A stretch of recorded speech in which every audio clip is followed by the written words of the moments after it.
Welcome to the SBP Podcast Mobile Filmmaking. I'm Susy Botello, your host, and you're listening to episode 130. So we're going to have a conversation with Max Schleser from Melbourne, Australia. Max has been a good friend of ours for many years. We met Max right before our film festival's first edition, our inaugural film festival, which took place in 2012. And it was probably around 2011. So we go back many years. One thing to note is that Max is an instructor at Melbourne. When I met him, he was in New Zealand as an instructor as well. But Max is more of an experimental filmmaker, not so much into the cinematic narrative filmmaking as a lot of you are and what we talk about here. But I thought he would be a great colleague to bring on board to share, as a pioneer, a conversation about some of the news making rounds in the mobile filmmaking community, and that being the news with Filmic Pro. So without further ado, let's go and talk to Max.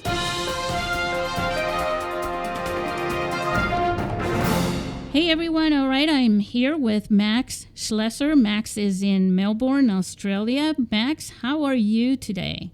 Yeah, thank you. Well, how are you?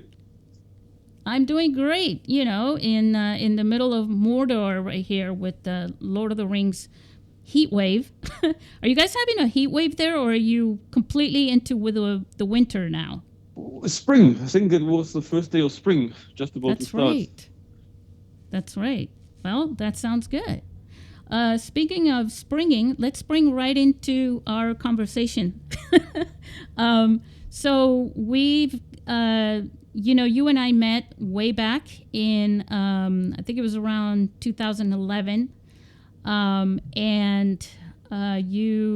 Today, I don't know if you realize, I think you do by now, but what happened was today is the anniversary of when we launched our mobile film school together, Max. You remember those days? Yes, totally. Back in 2013, I just retweeted the picture.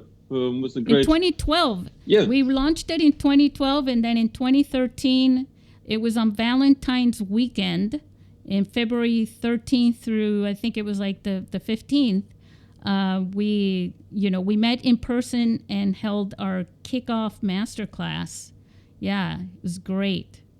So back in those days, when we met in either late 2000, I think it was in 2011, because I think it was about the same time as our good friend Conrad Mess submitted The Fixer to us, which was a cinematic film. And one of the cool things about bringing you into the mobile film school was that you were experimental and you were already an instructor at Massey University in New Zealand. Can't believe I remembered that. Yep. But you brought the experimental and the documentary filmmaking to the film school. And by the way, guys, it's unaccredited. Like, it wasn't a film school where you could get school credits for. It wasn't like that. And then what Conrad did was he brought the cinematic, movie making aspect to the film school. So those were the good days, huh? Yeah, well, that's finally now I've got also the key text written for the film school, right? Which is Smartphone Filmmaking Theory and Practice. The book is finally out now last year, and it sort of documents all that happened in the last 10 years, or even longer. Yeah. So, which is amazing to see, and still going very strong, which is very exciting.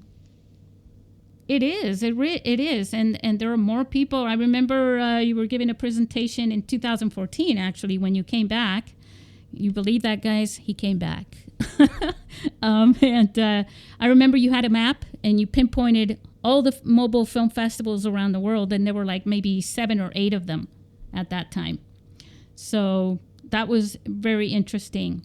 So, Max, I want to share some good words about that from one of our the other pioneers during the same era that helped mobile filmmaking become what it is today, which is pretty much a mainstream viable option, which now includes not only professional filmmakers, but also filmmakers that don't have any funding or anything like that. And that was our friend Neil Barham and Filmic Pro. And one of the things that I wanted to do is, I wanted to share the story of Filmic Pro. For what we know over this week, Filmic Pro was acquired by a company, and they're now moving towards a subscription-based app. And one of the things that I wanted to talk about with you and share with our listeners is that Filmic Pro did establish higher standards for mobile filmmaking that really helped this community a lot. Would you like to share a little bit about that? Yeah, I mean, I definitely agree. I think everyone that worked in smartphone filmmaking or back in the days in the mobile filmmaking world would work with Filmic Pro, and it's been fantastic to see the development. I mean, if you look on the Twitter feed, just because you posted a picture from the film smartphone or mobile filmmaking workshop in 2013, where you can see the app, what it looked like in 2013. It's gone a long way since then. But I think it was, right from the beginning, an app that teaches you the basics of cinematics. It was very accessible. The interface developed a lot, so it's just become also very high end. And I mean, they've made it to become Apple's App of the Year, which is really amazing to see. And I think the beauty thing about Filmic Pro is really the beautiful thing is that it cut across whether you would have in the Hollywood filmmaker Steven Soderbergh or the big independent filmmaker Sean Baker, or you had here in Melbourne Darcy Will, who made the feature One Punch. Everyone has been using that app. We've been teaching it in our at Swinburne University of Technology in our experimental screen production class. Experimental screen production class, where we produce an experimental smartphone film. And I've been using it in lots of workshops with communities, some more workshops at things like St. Kilda Film Festival, more working with professionals, because it sort of could do both. You could have an basic introduction to this is what you need to learn about cinematography, to step up all the way to some very high end with a cinematographer's pack and the lock modes, some more advanced functionalities. And so I think they've just been doing very well in the last years to support what is happening in the smartphone filmmaking world. They, of course, also have developed really on the technical side of things, so how the phone gets more out of the image that it captures through, their computational processing and the back end. So I think they deserve lots of credit for the fantastic work they've been doing over the last years. Yeah, and that's one of the things that I think is really important, and not to forget that it was Filmic Pro as one of the pioneers in this industry. Another pioneer was, you mentioned Sean Baker, was Moondog Labs with the first anamorphic lens, for that as well. So all these things together helped to bring mobile filmmakers to par, basically, with independent professional filmmakers, because the quality of their films was great. And I think that the simplicity of the Filmic Pro interface, right, with all the, I know all apps have quirks and updates and things like that. I definitely would not want to be an app developer. But one of the things that it did is I feel like, you were talking about the original app version that we were using. It basically had, I think it was like white balance, and it had the ability to lock focus and exposure. And I think that was pretty much it, along with being able to the audio levels, to do that as well. And then I remember it wasn't that long after that Apple, I got an Apple update on my phone, and it was on the iPhone 4S, and it said, okay, now you can lock focus and exposure, which was the features that Filmic Pro was already including. And by that time, they had included even more features, as well. So I think they really helped with the evolution, of mobile filmmaking. And I think that's wonderful. And I mean, I know they were bought by another company. I don't think they have that much control over what they're able to do. Yeah, I mean, I think there's so many innovations that they've introduced. If you think about the remote control app, which I think is really fantastic, they have worked with a cinematography kit, but they have also really worked a lot on the technical side, so how you can film in higher bit rates so that you get even more image quality. So they have done quite a bit on the technical side of things as well, where you get more out of the Filmic Pro app than you get out of the standard app. So I mean, and these are quite complex technical backend things that as a filmmaker, I sort of we know about this sort of a bit, but we just use it because it's great. And so which I think of course was, and it helps with color grading. The log format is very good for color grading. Yeah, I mean, there's so many features that you can choose. The log format, of course, it gives you more dynamic range, so you can then work with some post-production workflows. But it has also done lots of things in terms of the frame rates, or the high-speed frame rates, and the different aspect ratios what you need to work with. And the Filmic Extreme, of course, has 150 megabytes of encoding at 4K. So which I think is it bumps up what your standard iOS or standard Android device would allow you to work with. And so, yes, I think lots of things that we've just come, very, very accustomed to. The next thing that I wanted to do with Filmic was to try out all the Frame.io integration, which seems really fantastic for a complete cloud-based workflow, so that you can film, upload to the cloud, and then import it to however you want to do your editing, whether that's on a device or whether that's on a desktop. So which I think is, it's a really fantastic opportunity. Yeah, and things around the app itself have changed so much. Like you were just talking about uploading to the cloud, where back in our day, boy, I hope I'm not making you feel old. I'm starting to make myself feel old here. We were just kids when we started this, Max. But the internet service, when you were out mobile on location somewhere, wasn't that great. So it would take a long time to upload anything, even to the cloud on Apple. You know what I mean? But now, there's 4G, 5G, Wi-Fi service is more available, accessible. Remember when we were in 2013, we went to Starbucks to work and upload the little film that we made as well. Do you still have that program, 24 frames? Was it called 24 hours or something like that?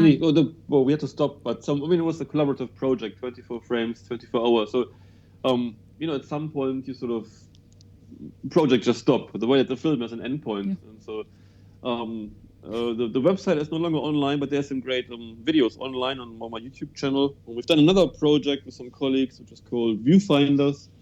But I think the great thing about smartphone filmmaking is that you can do it in the pro version, but you can also go with a very light version, so to say. So when people ask me at all these different talks, or students, they ask me what is the best camera to use for a smartphone film. My answer is always one that you got in your pocket. So it's not about having the latest iPhone. Yes, of course, we're all geeks and we try to get it at some time when we can, because it's quite amazing to see the cinematographic mode and see what happens in the camera spec.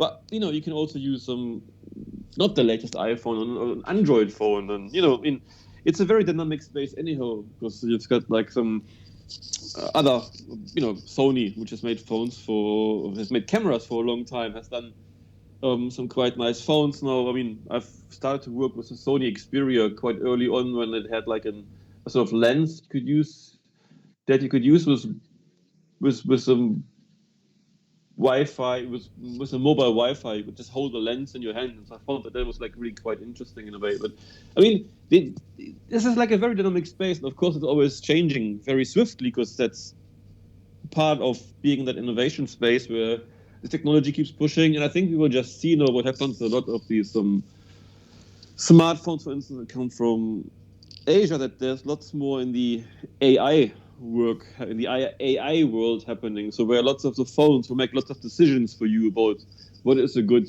exposure, what is a good, to keep your image in focus. And so I think we will see more of a computational workflow in smartphone filmmaking as well, because smartphones are just so connected, of course, to the net. And it's part of what's happening in the social media world. And so, yeah, I mean, I think the great thing about smartphone filmmaking is you can really capture all these things, really, from starting making a film with your friends, borrowing someone's phone, to really thinking about what is a very cutting edge, very high-end professional workflow.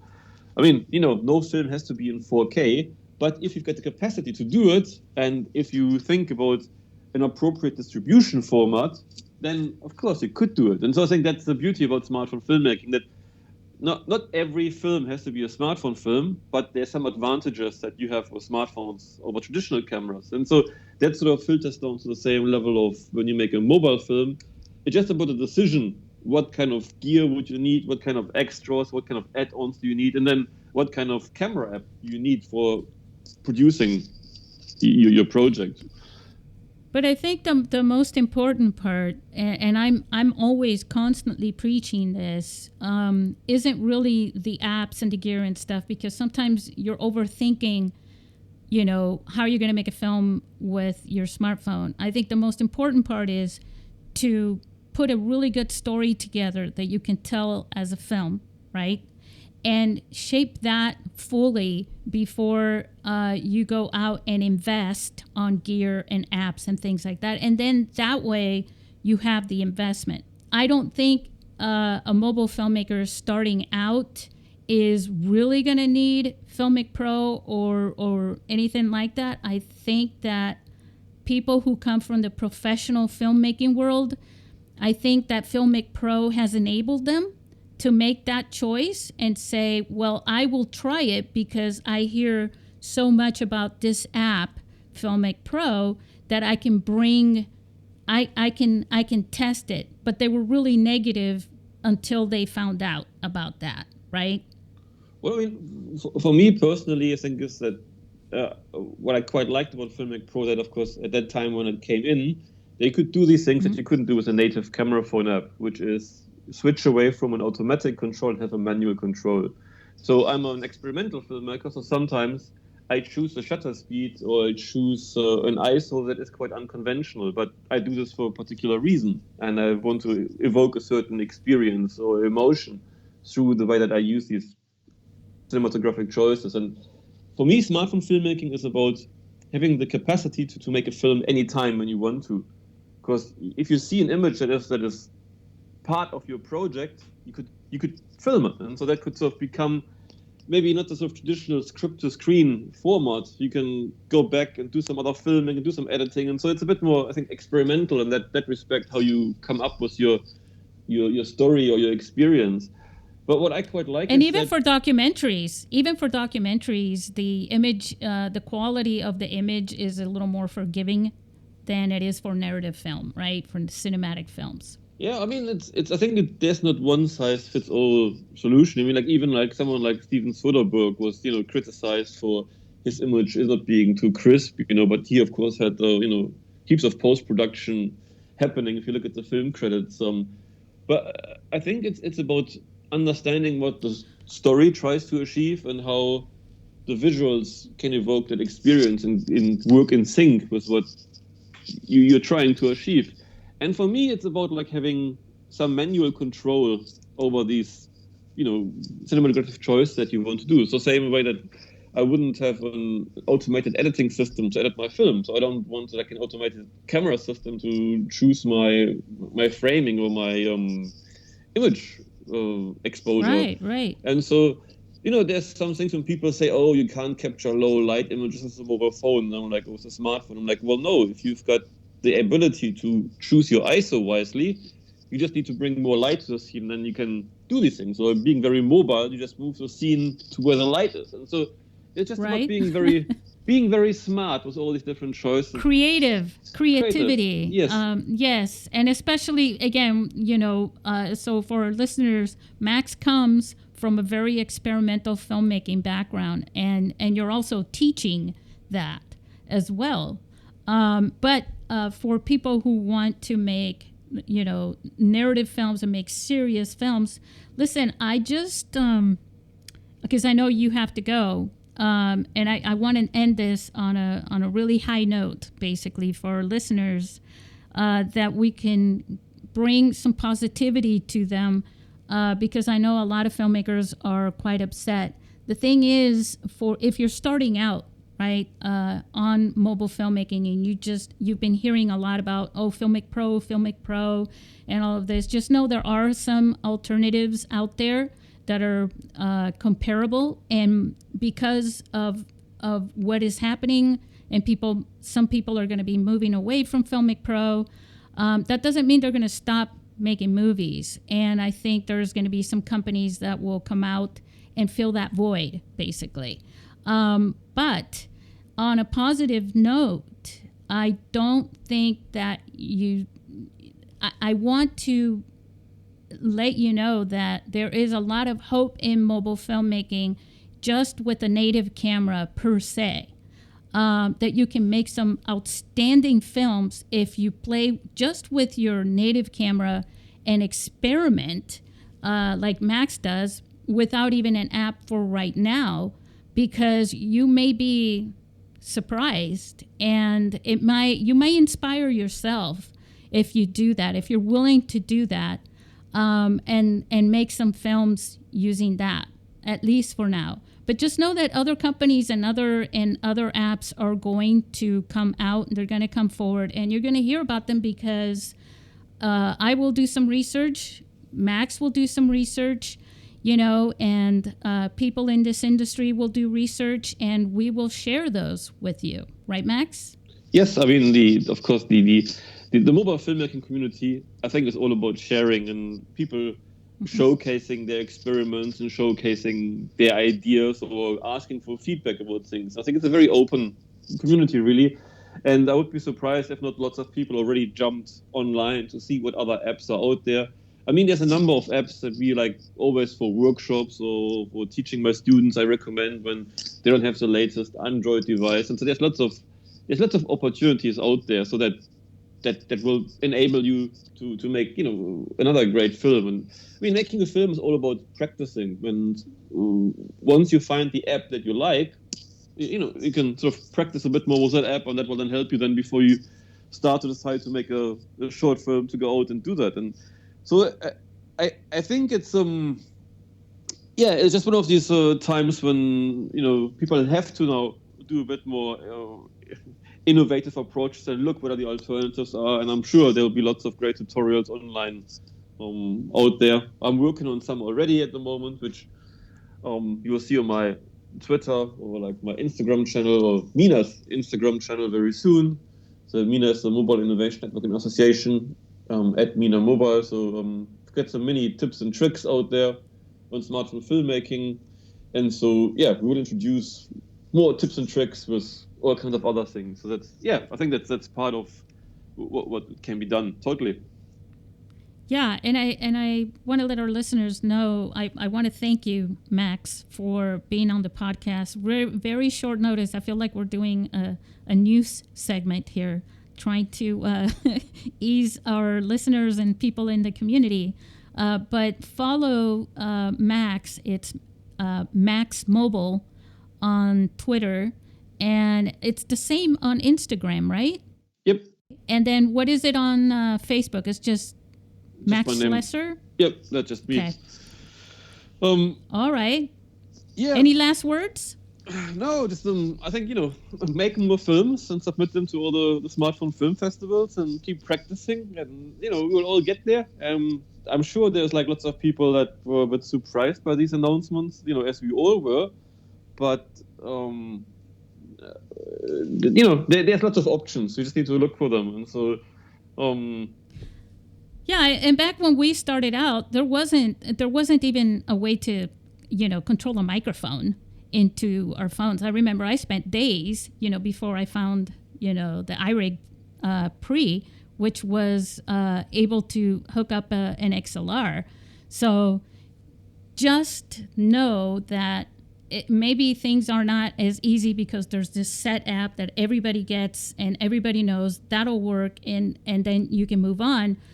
But, it's amazing, when I go searching for something in my own house, right? And I open drawers and all these things, and then I found some other interesting things that I didn't know were there before. Well, the best thing really, which I think you can do is if you're experimental, or if you're a smartphone filmmaker, is come to a smartphone film festival. They're all around the world, and that means you meet some people in the audience that might also be smartphone filmmakers, and that's where all the great networking happens, where people share their ideas. Of course, travel can sometimes be tricky, but of course, there's also, every festival has normally their own Facebook site or their own Twitter feed, and there's lots of great followers and lots of great conversations. Yeah, speaking of that, Max, we created for a film festival a platform for newsletters and for our community, and we can also share videos and a separate podcast and all those things. They're all geared around our film festival here in San Diego, because we know that not everybody can come down to San Diego, but it's very important to network and meet and connect with other people from around the world, like people do when they come to our film festival, like the people you met that you're still connected to in our film festivals. And that is called International Mobile Film Festival.substack.com. And so go there, subscribe. I don't share the emails with anyone, and I respect everyone's privacy. But Max, go there and subscribe yourself, because, there's threads for comments and things like that there, and that people can have conversations with you without going all the way out to Australia or coming to our film festival as well. Well, if you happen to be in Melbourne, come to Mina on the 19th of November. Oh, definitely. And I leave you with that. Yes, make some films. Thank you, Susy. Yes, and by the way, I recommend Mina. I've known Max and Mina for many years, and so and it's one of the reasons why we connected to do this. Thank you very much. Say goodbye to our listeners, Max. Yeah, bye-bye. Make some films. Just hope to see your films on the big screen soon. Cheers, bye. So I hope that you will share this episode of our podcast with your friends and your colleagues as well.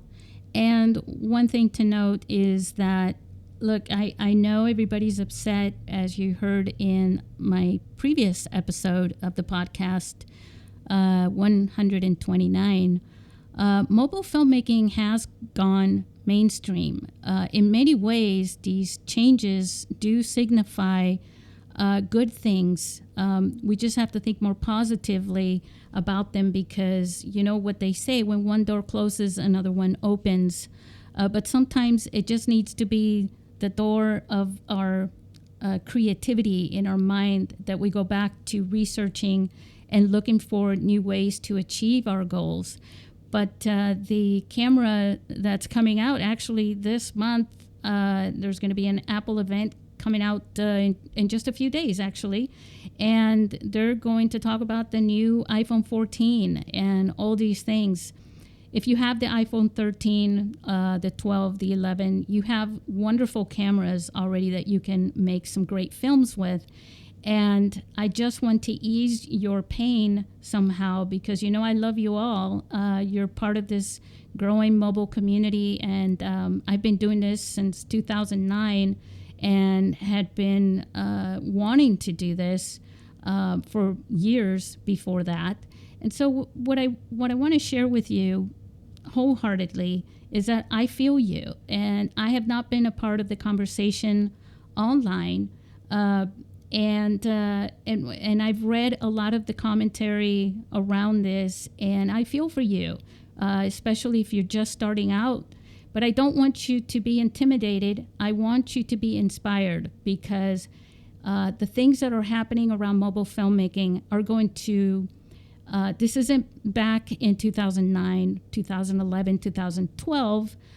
This is 2022. We're going into 2023. We've got amazing features on our iPhones and in the Android phones.